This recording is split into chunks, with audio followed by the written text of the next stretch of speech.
వాసంతి, ఏమిటి ఇలా వచ్చావు? చెప్పండి, అసలు మీరు నన్ను పెళ్లి చేసుకోవాలనుకుంటున్నారా లేదా? ఏమిటి వాసంతి? మీకు నన్ను పెళ్లి చేసుకోవాలని ఉందా లేదా? ఎందుకు లేదు? ఉంటే మా అన్నయ్య వచ్చినప్పుడు ఉండి కూడా ఎందుకు లేడనిపించారు? వాడంటే నాకు అసహ్యం. ఎందుకని? నీతులు చెప్పేవాడు తను చేయగలిగితేనే చెప్పాలి. తను చేయకపోతే మీకు వచ్చే నష్టం ఏమిటి? ప్రతిసారి నేను చేసింది తప్పు అన్నాడు. ఎన్నోసార్లు నన్ను అవమానించాడు. నా అహం మీద దెబ్బ కొట్టాడు. మాట మీద నిలబడిన మనిషితో నాకు సంబంధాలు అనవసరం. నాతో సంబంధం కూడా అనవసరమా? వాడితో సంబంధం ఉన్న ఎవరితోనూ నాకు సంబంధాలు ఉండటానికి వీల్లేదు. వాడితో తెగదెంపులు చేసుకోగలిగితేనే నువ్వు నాకు కావాలి. నేను పెళ్లి చేసుకుంటాను, కానీ వాడి చెల్లెలుగా కాదు. నువ్వు నా భార్యగా రాగలిగితే, వచ్చే సాహసం నీకుంటే, వచ్చిన తర్వాత ఈ గడప దాటి మళ్ళీ ఆ గడప తక్కకుండా ఉండే శక్తి నీకుంటే రా.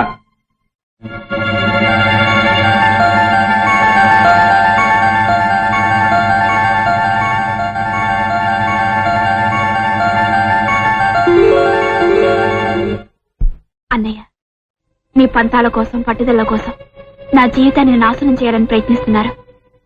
ఆయన నన్ను పెళ్లి చేసుకోవడానికి ఉన్న అభ్యంతరం వల్ల నేను నీ చెల్లిని కావడమే. అందుకే నీ నుంచి దూరంగా వెళ్ళిపోతున్నాను. క్షమించు.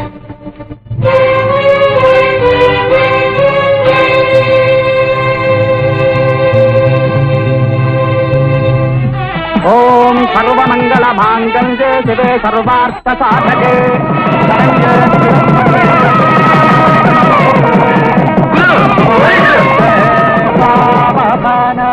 మీ మీద అరెస్ట్ వారెంట్ ఉంది. దేనికి? పెద్దవాళ్ళు ఇష్టం లేకుండా అమ్మాయిని బలవంతంగా తీసుకొచ్చి పెళ్లి చేసుకుంటున్నావు. లేదు, ఈ పెళ్లి నేను ఇష్టపడే చేసుకుంటున్నాను. కానీ ఆయనకు మాత్రం ఈ పెళ్లి జరగటం ఇష్టం లేదు. నీ ఇష్టం నాకు తెలుసమ్మా. నీ ఇష్టమే నా ఇష్టం. నిన్ను అర్జున్కిచ్చి తప్ప ఇంకెవరికిచ్చి పెళ్లి చేస్తానమ్మా. వాడు వచ్చేవరకు ఆగి వాడికి చిన్ని పెళ్లి చేపిస్తాను. ఓకే? చూడమ్మా, ఆవేశంలో సొంత అన్నయ్యనే పోగొట్టుకుంటున్నావు. ఆవేశపడ్డానికి, ఆలోచించుకోలేకపోవడానికి నేనేం చిన్నపిల్లను కాను. నా నిర్ణయాలు నాకుంటాయి. నా భవిష్యత్తును నిర్ణయించుకునే శక్తి నాకుంది. సారీ. Sorry inspector. సరే సార్. ఓం మాంగళ్యం తంతునా నేనా మమ జీవన హయతునా కంఠే భద్రాలు శుభగే.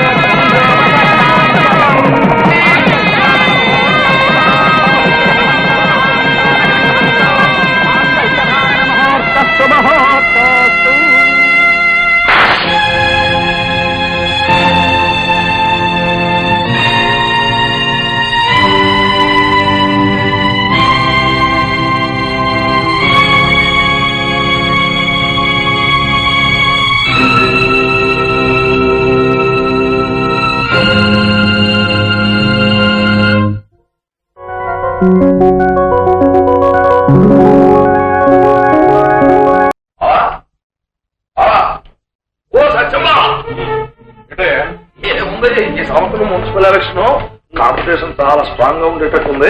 మన చైర్మన్ గారు గోవింద. అమ్మో, ఆయన పోతే మనకు చాలా ఇబ్బంది. అయితే ఆ ఇబ్బంది ఉంటే కనుక మరి కంగారు పడుతూ వచ్చాను. ఊరు పొలిమేరలో మనం ఉన్న 10 ఎకరాలు లేదు ఫ్లాట్లు కట్టడానికి. అది ఎన్నాళ్ళు పంచాయతీలో ఉంది కనుక సరిపోయింది. ఈసారి ఎలక్షన్లు కనుక జరిగితే దాన్ని మున్సిపాలిటీలో కలిపేస్తారు. కలిపేస్తే ఇంకేముంది మనకు గోవింద. అమ్మో, ట్యాక్స్ అదిరిపోతుంది. అదిరిపోవడమా? ట్యాక్స్ ఈ బద్దలైపోద్ది. పైగా ఇప్పుడు రంగంలోనూ వాళ్ళు ఎవరు కూడా మనకు సపోర్ట్ చేసేవాళ్ళు లేరు. ఏం చేయాలయ్యా? ఏం చేయడానికి ఏముంది, నువ్వు నిలబడిపోవడమే. అయితే అవ్వద్ది. రైతే ఏంటట? అయితే రూపాయి ఖర్చు అవుద్ది, 10 రూపాయలు వస్తుంది, 9 రూపాయలు లాభమే కదా. అయితే అల్లుడు గారితో కూడా ఒక మాట చెప్పి అతను ఏం చెప్తాడో దాన్ని బట్టి నిర్ణయం తీసుకున్నాం. అతను ఏం చెప్పినా సరే నువ్వు నిలబడిపోవాలి, లేదా దెబ్బ తినేస్తాం. ఆలోచించు. అలాగే మా ఈ విషయంలో నాకంటే మీరే అనుభవం. మీరు ఏది మంచి చేస్తారండి. ఆవిడ గెలిచేసినట్టే సీటు తెప్పిస్తాం. చిచ్చి, సిమెంట్ బ్లాకులో మనం అమ్మటేమిటయ్యా? ఆ వెధ పని చేయాల్సిన అవసరం మనకే కలిగింది. అసలు ఎంత వచ్చింది, ఎంత ఖర్చు అయింది, ఎంత స్టాక్ ఉంది, ఆ వివరాలన్నీ వెంకటరావు దగ్గర లేవు. ఎందుకు లేవండి? అన్ని ఇందులో రాసే ఉన్నాయండి. వచ్చిన స్టాకు ఉందండి, మనం వాడుకున్న స్టాకు ఉందండి, మీ బావగారు ఆ స్టాక్ కూడా ఇందులోనే ఉందండి. రైతే బావా, నమ్మితే నమ్మ లేకపోతే లేదు. ఇక్కడ ఏ రకమైన పొరపాట్లు జరగలేదు, నేను చేయలేదు. చేయనంటే ఎలాగండి? గత 2 నెలల్లో వచ్చిన పరిమితి తాలూకు సిమెంట్ అంతా ఏం చేసినట్టు మరి? అయితే గుడ్డొచ్చి పిల్లని అడిగింది అనుకోండి, నువ్వేంటి నీ పుట్టు పూర్వోత్తరాలేంటని పిల్ల ఏమంటది? నవ్వు ఊరుకుంటది అంతే. నేనేంటో మా బావకు తెలుసు, మా బావ ఏంటో నాకు తెలుసు. అయినా ఓసారి అనుమానం స్టార్ట్ అయ్యాక ఇక్కడ ఉండడం అంటే మంచిది కాదు. వస్తాను బావ. వస్తానంటే కాదండి వెంకటరామయ్య గారు, సార్ ఆ వివరాలు మీరు చెప్పండి. మొదటండి ఉమ్, 2500 బస్తాలు మనకు వచ్చాయండి. ఉమ్, అందులో 500 బస్తాలు మనం వాడుకున్నామండి. ఉమ్. 2000 బస్తాలు అయ్యగారి పేరు మీద రాసుకోమన్నారు. ఏ అయ్య గారి పేరు? ఏ అయ్యగారో నాకు తెలియదండి. ఈ అయ్యగారు అయ్యగారి పేరు మీద రాసుకోమన్నారండి. ఏ అయ్యగారు అని నేను అడిగానండి. ఆ అయ్యగారు అన్నారండి. ఆ అయ్యగారి పేరు మీద రాసుకున్నానండి. ఓ, తర్వాత 1500 బస్తాలు వచ్చినాయండి. ఉమ్, అందులో 500 బస్తాలు మనం వాడుకున్నామండి. ఉమ్. మిగిలిన 1000 బస్తాలు ఆ అయ్యగారి పేరు మీద రాసుకోమన్నారు. రాసుకున్నాను. నేను ఈ పని చూడడం మొదలెట్టాక మొత్తం నా అకౌంట్ లోకి వచ్చినాయి. అంటే అయ్యగారి అకౌంట్ అండి. ఆ అయ్య గారు. ఆ అయ్యగారండి. ఉమ్, 10,500 బస్తాలండి. ఉమ్. దీనికి మీ సమాధానం ఏంటి? ఇంతమంది కొత్త అయ్యగారులు తయారైపోయి అంతమంది అయ్యగారులు ప్రశ్నించడం మొదలెడితే ఇంక ఈ అయ్యగారు చెప్పేదేముంటుంది? వస్తా. సమాధానం చెప్పి వెళ్ళటం మంచిది. నీకు సమాధానం చెప్పవలసిన అవసరం నాకెంత మాత్రం లేదు. కావాలంటే కోర్టులో తెలుసుకునే సమాధానాలు. బావగారు, మీకు నాకు రుణం చెల్లిపోయింది. ఈ అకౌంట్స్ అన్ని ఆఫీస్ లో ఉన్నాయి, ఆ అకౌంట్స్ అన్ని గోడౌన్లో ఉన్నాయి, చూసుకోండి. అయ్యా అయ్యా అయ్యా, ఆ, మీ టైం చాలా బ్యాడ్ గా ఉందండి. ఇప్పట్లో బాగుపడే అవకాశం కూడా లేదండి. నువ్వు బాగుపడు, సంతోషిస్తాను. ఆనందమూర్తి, నాకు నీ జాతకం తెలుసు, నీ బాస్ జాతకం తెలుసు, మీతో కొత్తగా చేరాడే ఆ శ్రీకృష్ణ పరమాత్మ వాడి జాతకం కూడా తెలుసు. మీరంతా కలిసి కుట్ర పన్ని ఎలక్షన్స్ కోసమని ఇలా కొత్త నాటకం ఆడుతున్నారన్నమాట. లేదు బాబు, లేదు. ఆ దేవుడి మీద ప్రమాణం చేసి చెబుతున్నాను. నాకున్న ఈ ఒక్క కొడుకు మీద ప్రమాణం చేసి చెబుతున్నాను. నన్ను అన్యాయం చేసి బయటికి గెంటేశారు. నా ఇల్లు లాగేసుకున్నారు. నువ్వు సిమెంట్ ఫ్రాడ్ చేశావని, దొంగ లెక్కలు రాశావని అన్నారు. రైతే, ఇవన్నీ చేశాను రైతే. కానీ ఎవరి కోసం? ఆ సత్యం కోసం. చూడు బాబు, ఈ పేపర్స్ చూడు. దీని మీద ఎంక్వైరీ వచ్చేసరికి తప్పులన్నీ నా మీద నెట్టేసి పోలీస్ కేసు పెట్టారు. ఆనందమూర్తి గారు, పోలీస్ మీకోసం ఎదుగుతున్నాం.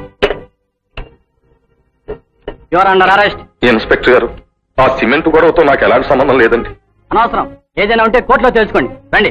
బాబు అర్జున్, ఇప్పటికైనా నేను చెప్పిందంతా నిజమేనని నువ్వు తెలుసుకున్నావా? బాబు, ఈ కష్టకాలంలో కేవలం నీ అండదండలు ఉంటాయనే నమ్మకంతోనే ఉన్నాను. ఆ నమ్మకంతోనే వెళ్తున్నాను. బాబు, పద నాన్న.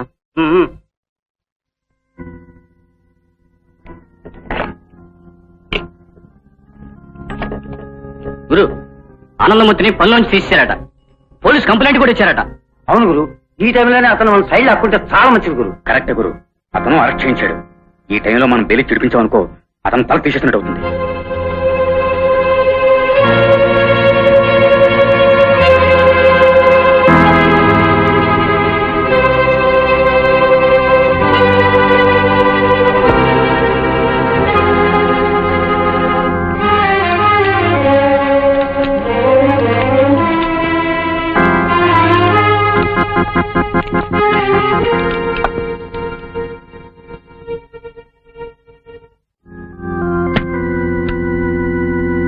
ఏమిటండి, ఏమైంది?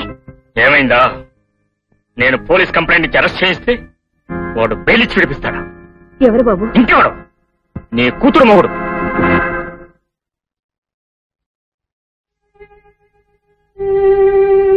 ఏమండి, ఇప్పటికే అన్నయ్యకి మనకి మధ్య పచ్చగడ్డి వేసి బగ్గుమంటుంది. అటువంటప్పుడు వాళ్ళకి ఇష్టం లేని మనిషి మన దగ్గర ఉండటం ఎందుకు చెప్పండి? ఈ బెయిళ్ళు గీళ్ళు ఇవన్నీ ఎందుకు? లేదు వాసంతి, వాళ్ళు అతనికి చాలా అన్యాయం చేశారు. అన్యాయం చేశారో న్యాయం చేశారో వాళ్ళకి ఇష్టం లేని పని మనం ఎందుకు చేయాలి? వద్దమ్మా, వద్దు. నా మూలంగా మీ భార్యాభర్తలు ఇద్దరు గొడవ పడుతున్నారంటే అసలు నేను ఇక్కడికి రాను, ఇక్కడ ఉండను. కానీ నీకు ఓ విషయం చెప్పాలమ్మా. మీ అన్నయ్య పూర్వ మనిషి గాడు మారిపోయాడు, ఉత్త డబ్బు మనిషి అయిపోయాడు. నీ పెళ్ళయ్యాక మిమ్మల్ని ఇంట్లోంచి ఖాళీ చేయించడానికి ఆయన ఎన్ని ప్రయత్నాలు చేశాడో అప్పుడు మీ సత్యమామయ్య నేను అడ్డం పడి అది ఆపడానికి ఎన్ని బాధలు పడ్డామో నాకు బాగా తెలుసు. ఇంకో ముక్క ఉంది, అది ఎక్కడ అనకూడని ముక్క. మీ మీద పగబట్టున్నాడు మీ అన్నయ్య. మీ సంసారం సజావుగా సాగనివ్వడేమో అన్న అనుమానం.